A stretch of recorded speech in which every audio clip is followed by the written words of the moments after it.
नमस्ते दोस्तों। बारिश का मौसम सबको अच्छा लगता है। मुझे भी बहुत पसंद है। पर लगातार 10 दिन की बारिश से हम सभी परेशान हो जाते हैं। और ज़्यादा परेशानी का कारण इसमें होता है कपड़ों को धोना और उसको सुखाना। सारे कपड़ों को पंखों के नीचे सुखाना पड़ता है। इससे जिस कमरे में सुखाते हैं वहाँ भी एक बदबू आ जाती है और कपड़े में से तो बदबू आती ही है। तो इस बदबू को दूर करने के लिए एक बहुत ही अच्छा उपाय है, कपड़े धोते वक्त आप कंफर्ट का यूज़ करें।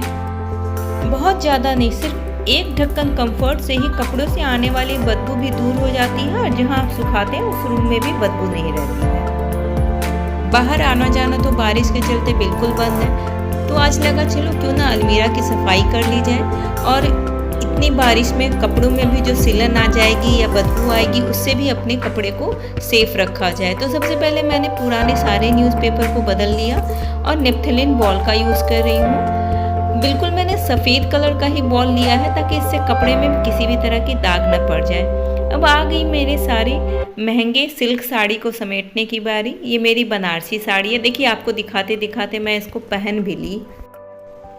3-4 महीने के अंतर पे सारे सिल्क या बनारसी साड़ी को मैं खोल के एक बार अच्छी तरह से चेक कर लेती हूँ। फिर उसके फोल्ड को चेंज करके उसको फोल्ड करके रखती हूँ। हाँ, इससे आप जो उसको प्रेस करवा के लाते हैं उसका फोल्ड तो टूट जाता है, पर बीच बीच में जब उसके मोड़ से बदल बदल के आप उसको रखते हैं तो ये फटने का डर कम हो जाता है। तो इसकी लाइफ थोड़ी बढ़ जाती है। और बीच में एक बार साड़ी खोल के देख लेते हैं तो आपको पता चलता है कि ये कहीं से डैमेज तो नहीं हो रहा है।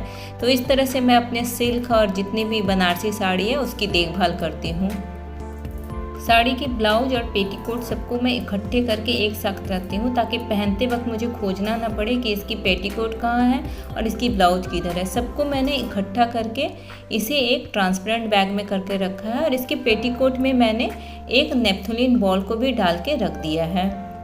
इस तरह से मैं जितने भी मेरे साड़ी बैग्स थे सबको एक एक करके ओपन की, सबके साड़ियों को चेक की और उसके साइड में नेपथलीन बॉल को मैंने डाल के रख दिया।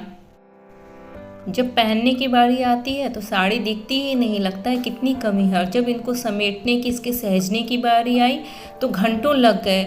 ऐसा डिसाइड कर लिया कि मानो अब तो साड़ी खरीदना ही नहीं है, क्योंकि इनकी देखभाल में इतना टाइम लगता है। और एक एक करके सारे साड़ी को मैंने फोल्ड किया, उनको नेपथलीन बॉल दे के रखा।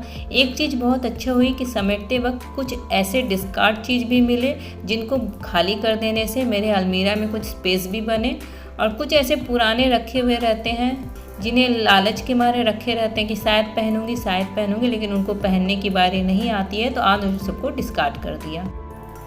यदि कपड़े पे आयरन आप बाहर से करवाती हैं तब तो ठीक है, पर यदि आप घर पे आयरन करते हैं तो इसका एक बहुत ही अच्छा आपको टिप्स देती हूँ कि जब भी आप बच्चों का कपड़ा करते हैं या अपना करते हैं तो उसको पेयर में करें। जैसे मैंने इस सलवार सूट को पेयर में किया है। इससे क्या होता है कि कभी पहनना हो तो हमारे पूरे कपड़े आयरन किए हुए मिलते हैं।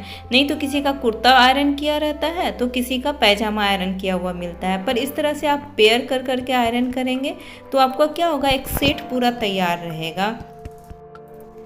मेरे साथ अक्सर होता है कि आयरन करते वक्त या तो थोड़ी देर करने के बाद ही मेरा मन उब जाता है, या तो मुझे कहीं जाना पड़ता है, या तो कोई आ जाता है तो मुझे बीच में ही छोड़ना पड़ता है। इसलिए इस ट्रिक को मैं हमेशा अपनाती हूँ कि जब भी मैं आयरन करती हूँ उसको पेयर में कंप्लीट करती हूँ। इससे यदि मेरा कुछ कपड़ा छूटा भी रहे तो वो अलग से पड़ा रहता है, बाकी मेरा पेयर तो तैयार रहता है।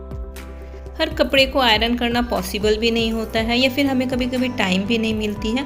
तो कपड़ा समेटने का सबसे अच्छा तरीका है कि पहले उसे सीधा कर लें, उसके जितने कॉर्नर को आप पहले समेट लें, उसे अच्छी तरह से बिछा के उसके ऊपर अपने हाथ से एक बार प्रेस कर लें, फिर उसको सिस्टमेटिकली फोल्ड कर लें। जैसे थोड़े थोड़े फोल्ड कर लें, जहाँ पे कपड़ा मुड़ा हुआ है वहाँ से उसको खोल लें और उसके ऊपर हाथ चला के उसको रखें तो आपको बहुत कम आयरन की ज़रूरत पड़ेगी और आपका कपड़ा जो फोल्ड हुआ रहेगा वो स्पेस भी कम लेगा और बिल्कुल आयरन किया हुआ दिखाई देगा।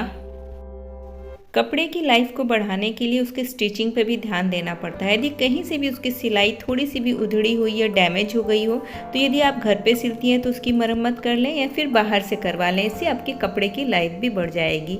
मेरे वीडियो पूरा देखने के लिए